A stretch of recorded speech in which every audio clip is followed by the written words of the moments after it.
Yesi ashimwe cyane ndabaramukije nitwa Nathalie Nyamoya imbere y'uko mbandanya nshatse n'ukuri gushimira abantu benshi twavuganye abanyandikiye nkuko twabivuze uheruka tuzogera akanya ko kusoma amatemonyage no kugira ko amakomantere no pako tuvuga amazina yabo mugabo turemeshe n'abandi kugira bumve yuko batari bonyene rero n'umunsi twashaka kwishura ikibazo aho umuntu yibaza ati mbega iyo turi mu rugo ushaka kuri we wenyene uriko urasenga canke muko murasengana muri babiri byitwa ko muvyumva kumwe muri vyerekeye amasengesho hamukibaza uti none ko tumaze imisi dusenga none ko tumaze imisi turondera Imana canke ko ikimaze imisi nsaba ko iki kintu gihinduka Mana urihe nkuko umenga Imana yimya amatwi nkuko umenga Imana ntiri hafi umenga nta kimwe kiriko kirakora none wovyifatamwo gute womererwa gute worindira ubwo bwiza bw'Imana canke ubwo bunini bw'Imana gute wapreyanda ubuzima bwa misi yose gute imbiri kwice kintu gishika canke wishugwa nkuko wavyifuza nashaka gatoya uri byabanza acishure nanje turagerageza nyene kumwe tumaze imisi tubikora tweshanje Imana ishimwe cyane nizere ko meze neza nanje nongeye gutegwa iteka ryo gusangira namwe ijambo ry'Imana kandi nkuko Nathalie yarabivuze tongeye kubashimira Imana ibandanye bagira neza hama kuri ico kibazo warubajije numva cemplikamwo ibintu vyinshi na cyane kuvyerekeranye n'amasengesho n'ikintu kiraba n'abakirisu mu buryo rusangi abantu bose bizera ijambo ry'Imana bakavuga bati ijambo ry'Imana rivuga ngo dusabe tuzohabwa utije maze imisi nsaba kumurende ko ndasaba paraporo y'umugore wanje cyangwa umugabo wanje ahinduke cyangwa ababi ibintu vy'impinduka nimba ari kubana nimba ari situation financière nimba ari amagara n'ibindi bitandukanye aha rero ikintu ca mbere no bivuga ko paraporo yico nibuka ijambo ry'Imana rivuga yuko ivyiyumviro vy'Imana sivyo vyiyumviro vyacu kandi inzira zayo sizo nzira zacu ngo nkuko isi itandukanye n'ijuru niko n'ivyiyumviro vyacu bitandukanye n'ivyiyumviro vyayo hamwe n'inzira zacu zitandukanye n'inzira zayo rero twebwe iyo turiko turasenga dusenga mu buryo bw'ubwenge bwacu ariko nagomba kubabwira iyo turiko turasenga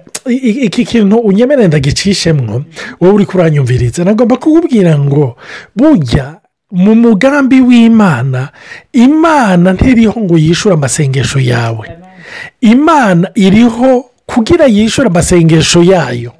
Imana ishimwe cyane ndazi yuko kenshi hari inyigisho umuntu aronka canke ivyiyumviro umuntu agira paraporo à la prière aho umenga Imana ni telecommande aho umenga urafyonda kugira ibintu bibe nkuko wowe bigomba nico gituma ijambo ry'Imana ugiye gusoma umenga ni mu cete ca mbere ca Yohana ikigabane ca 5 ku murongo wa 13 gushika ku murongo wa 15 1 Jean chapitre 5 verset 14 à 15 nous avons auprès de lui cette assurance que si nous demandons quelque chose selon sa volonté, il nous écoute. Et si nous savons qu'il nous écoute, quelque chose que nous demandions, nous savons que nous possédons la chose que nous lui avons demandé.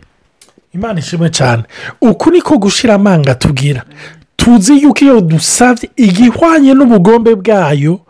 itumva urumva kondisiyo ya mbere nuko tuyisaba igihwanye n'ubugombe bwayo hamba rero iyo twasavye ibihwanye n'ubugombe bwayo iratumva ica kabiri ko tuzi kwitumva dufise assurance dufise ugushira amanga yuko yishura ivyo twayisavye donc urumva etape ya mbere nico kintu cyo gusaba selon sa volonté Imana ishimwe cyane rero iyo ndiko ndavuga gusenga selon la volonté de Dieu volonté y'Imana tuyimenyera mu ijambo ryayo cyangwa tukayimenya selon l'inspiration du Saint-Esprit uyu munsi ndisura wowe uri kuranyumviriza hari ahantu uyu munsi wibutsa amasengesho amwe wagize ushimira Imana kuba Imana yari itayishuye amen numva kaje kariko karagenda ariko nagomba kubabwira ngo na oyaye y'Imana burya n'inyishu y'amasengesho reka ndagisubiremo ndazi ko kijyana kandi gica intege burya na oyaye y'Imana cyangwa kutishura kwayo hari igihe usanga ari inyishu ndaguha akarorero igihe Shadrake Meshake na Abedinego batabwa mu itanuri bemwibaza bene data abagenzi babo mwibaza ko baba barabasengeye gute je ndibaza yuko babasengeye kugira ntibabateyo, ndibaza ko basenze kugira Imana ibapreserve ntibashikeyo, ariko mu itanure yari lieu de rendez-vous avec Jésus. Rero rimwe na rimwe hari ibintu dusenga ngo Imana yigizeyo kandi ivyo nyene ari vyo igomba gukoresha. Ahandi naho turabona yuko mbega bamwita Moridekayi yari afise umugabisha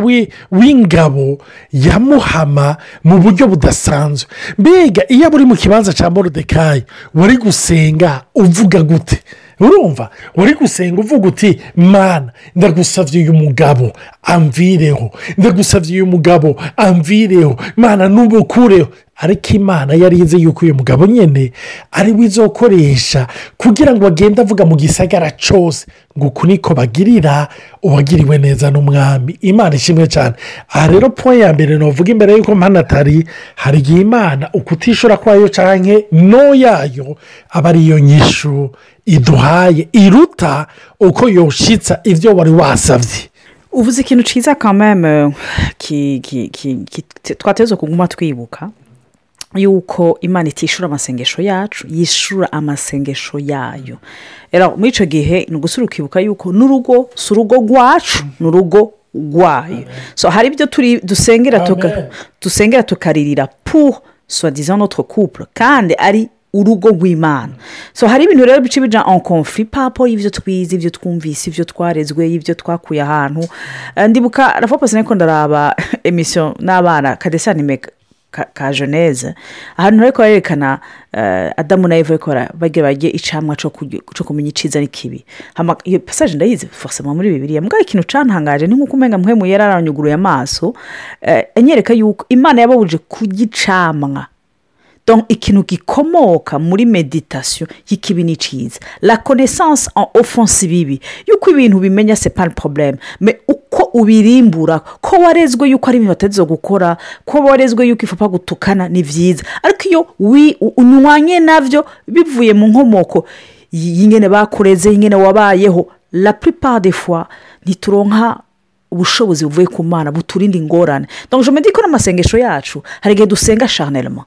mana turinde ibi bintu, ugasanga nk'iyo example ejo bwa ba Shadrach ba Abednego barasengewe c'est sûr, kandi nabo iwabo baravuze ati turifuza kutajayo, baravuze ati nabonye barasenze ati ndifuza kutajayo, ati mugabo peu importe ni najayo. ntibigeze bibaza yuko bashobora kubona autre chose que la mort, kuko ni very bazi muri experience yabo. ariko Imana icibajana muri dimension yindi bwa ati non seulement ntimupfa mugabo muraza kumenya. so hari ibyo rero dusengera mu ngo kora dutinya. je me dis que turanalize ama circonstances. Mana umugabo wanje muha kajya kazi ahandi utakamuhaye turapfuye ndosoko ruwaye. Imana iti non seulement ntakunda muha mugabo nshaka kubereka yuko sindagukunda kuko wakoze akazi, sindaguhezagira ko wakoze akazi. anyeje muri twamugena kuko abantu bace bibaza ngo ngira mve mu kazi ngo Imana izambesha. non ce n'est pas ce que je veux dire. mugabo hari igihe ugasanga ivyo ushoboye nk'umwana w'umuntu nkakujya Yosefu yagerageje ati je vraiment sinshaka kuba un prisonnier, je ne veux pas être esclave, mugabo agategezwa gukugwaho n'Imana gusa. Joseph a tout fait pour ne pas être esclave, pour ne pas être vendu comme esclave, pour ne pas rester prisonnier. Il a tout fait. ugerageza ukora ibyo ushoboye mugabo ntuhagarare ku byo ufise. je me dis que des fois Imana irakoresha ama circonstances kugira ikwigisha aussi dans le couple. ivyo wize, ivyo wumvise ku bandi ubireke, ingendo y'ubundi iravuna ni kubona mu kirundi bayivuga, ariko ugendere kucija mu Imana litubwire. je ndakunda cyane ya passage Hébreux 11:6. Or sans la foi il est impossible de lui être agréable, car il faut que celui qui s'approche de Dieu croit que Dieu existe, apana que Dieu exauce. Imana iyo uyegere nupa kuko itaza kukwishura amasengesho, ariko umenye kwiri yiyeretse kuri Mose ngo je suis ndiho, je suis le Dieu ndiho. Car il faut que celui qui s'approche croit que Dieu existe et qu'il est le rémunérateur de ceux qui le cherchent. C'est vrai que quand je suis muri frustration man kile kintu nacifuza vraiment cyangwa kile kintu twacifuza mu rugo rwacu cyangwa kile kintu nacifuza tuvukana kile kintu, ariko Mana ndagushimiye yuko naho tuguruye tu n'es pas à court d'idées, tu n'es pas à court de puissance, ushoboye gukora byose nuko kenshi tuce turira nka mariya na marita igihe lazaro yagwara mwami yesu iyo uba uhari hari ibintu turabizi kukiza sitete para ntiyari gupfa donc ugasanga amasengesho yacu nayo gusaba imana ngo ibyacu ntibipfe biragoye cyane ariko imana bikiza imana iti écoute odore yuko bishobora no gupfa nta problème nabifisemo seulement twebwe turagira ingorane tukabona les tempêtes de la vie alors iyo miyaga yaremwe n'imana donc imana iri au contrôle de ça seulement twebwe dutera ubwoba parce qu'on n'est pas au contrôle de ces choses hanje asanga amasengesho yacu twaje namaze kuremarka ko kera nasenga amasengesho y'ubwoba mana ntabara dutabare dukure ngaha ubu nabyo ntimana naho ndabigwamwo nzi ko ukuboko kwawe ari kure kuguzo kunkuremo amen donc je ne sais pas nibaza ko si ko ari gihe twimana imigisha yo kubona imana muri dimension y'ubushobozi kuko abantu bose bagugiye muri zo ngorane babonye imana muri dimension idasanzwe babonye la gloire de Dieu ya gloire tumaze iminsi ko turavuga la grandeur de Dieu burya ubona ubunini bw'imana yo limite zawe zaheze or kenshi meme amasengesho yacu yerekana nos envies de limite on a envie de limiter Dieu ukayicapira nyere ukayicapira ati ukore muri izi parametre ere yitabikoze kumva ya univers yacu irapfuye imana ishimwe cyane muri iyo sanse nyene ndazi yuko hari abantu bavuga bati none Olivier na Nathalie barashishwe mbega ntibacizera yuko imana yishura amasengesho aha mutumve neza imana irishura amasengesho ariko mwibuke imana yishura ubugombe bwayo yishura ibyayo nicyo gituma rero nimba ugomba kwinjoyinga ni byiza yuko uba du côté de Dieu et non pas de ton côté ntiwibaze yuko imana izoza mu ruhande rwawe ivuge ngo kuko hari ikintu nagomba gucisha mu gatoya burya iyo turi ko turavuga ngo yesu yaraje ngaha ku isi nagomba kukubwira ngo yesu yaje gushitsa ubugombe bwa data ntiyaje gushitsa ubugombe bwa Olivier na Nathalie cyangwa ubwawe umve ntiyaje kugira ngo indoto zawe zishike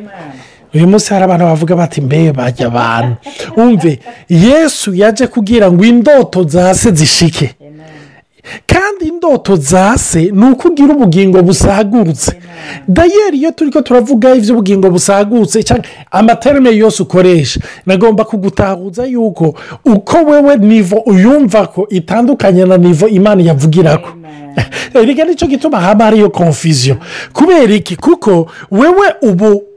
novuga proje yawe cyangwa vision reka ndayite vision ufise itandukanye na vision y'imana nicyo gituma ijambo ry'imana rivuga mu Bikorinto mengana ikigabane cya mbere ngo c'est pour cela que je détruirai la sagesse des sages et j'anéantirai l'intelligence des intelligents imana ishimwe cyane mu gihangano ijuru riguma rigenda urumva donc ni nkaho umenga imana yahagurutse gusambura uburyo we wiyumvira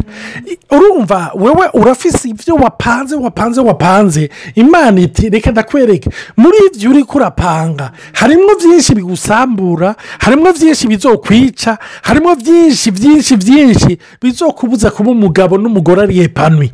umve reka ndabigupangirisha iyo rero imana itangiye kubipanga kenshi utangura kubabara aha imana iguha umugisha ibanza gupangura kuko mwibuke hari igihe duhora twatura ngo iyo imana yuguruye ntawugara ariko imbere y'uko yugurura tuyibagira yuko ari imana yugara atawe ushobora kugurura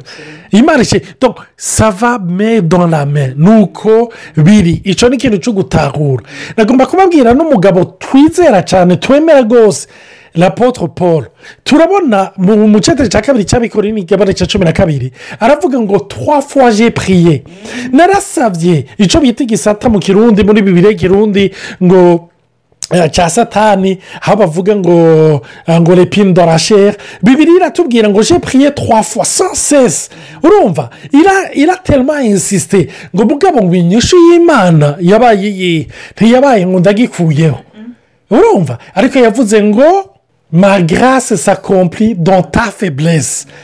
mama pawulo acavuga iki nicyo gituma nzoryohererwa intege nke zanjye mu yandi majambo nishuga uko nagomba cyangwa nishuga uko nagomba nzoryoherwa j'ai pris une décision une ferme décision yo kuryoherwa kuko natahuye yuko imana muri ibyo nyine mbona bisa nabi muri ibyo nyine umenga ni iby'intege nke muri ibyo nyine umenga nta shusho ryiza gloire yayo niyiri imana ishimwe cyane. Amen, amen. En fait, chez nous, il y a un passage dans 1 Corinthiens chapitre 1, verset 18. Car la prédication de la croix est folie pour ceux qui périssent, mais pour nous qui sommes sauvés, elle est une puissance de Dieu. Kenshi turibaza yuko Imana iza kwigaragaza twayeritse duteze gukora. Epfo Paul arandika ati les Juifs au verset 22 demandent des miracles et les Grecs cherchent la sagesse. Nous prêchons Christ crucifié, scandale pour les Juifs et folie pour les païens, mais puissance de Dieu et sagesse de Dieu pour ceux qui sont appelés tant Juifs que Grecs. Oui, il faut que tu sois du côté de Dieu. Amen. Et la meilleure façon que tu du côté de Dieu, c'est de aller où nous kujamwe ijambo ry'Imana, ukarimbura, ukamenya umutima w'Imana, kuko ntuzomenya umutima w'Imana n'ishimana yifuza, nutaja mu ijambo ryayo. Ça c'est clair. Kuko kenshi dusenga amasengesho bijanye na circonstance ihari, ni bien, urababaye n'amayimeur. Ariko ukuja mu ijambo ry'Imana niko vy'ukuri umenya umutima wa papa. Rero aha anyira imaje y'abayahudi n'abanyedini abantu bari bazi ijambo ry'Imana bari bafise vyitwa ko afise isezerano rya Mose baza amategeko ya Mose hama abagiriki bari abantu bakoresha ubwenge ils étaient connus pour être très intelligents rero ngaha Paul aravuga ati yaba umuntu agendera mu idini mu mabwirizwa asanzwe yewe ugendera mu bwenge bwiwe vyose si bizima kuko wowe uzosaba ama miracle umunyedini avuga ati Imana itanyiyeretse twama turondera ngo Imana idakoze gutya non tutegezwa kwexija de Dieu qu'il fasse quelque chose canke oya kameme Imana ntigikora ngo ama miracle dukoresha ubwenge bwacu là aussi ça ne va pas tu es grec ariko confesse atura ko Kristo yabirangiye muco cyose uri kuracamo kibabaje kiremereye kurihishije utarabona inyishu Yesu yasize atubwiye ati muzobona des tribulations ngo ariko ntimugire ubwo ngo j'ai vaincu le monde rero Kristo ko yapfuye akazuka ku bwacu mumenye yuko nawe inyishu irahari c'est vrai yuko dufise iciyumviro muri rusange ciza ariko le chemin y'ingene bitezo gucako c'est pas toujours nkuko tuvyifuza rimwe na rimwe turaba abayahudi cyangwa rimwe tukaba bagiriki ariko tubananye twature ko Kristo yabambwe ku musaraba kandi ko bikwiye numva no hagarika ngahe Imana bahezagire mugira umuse mwiza amen.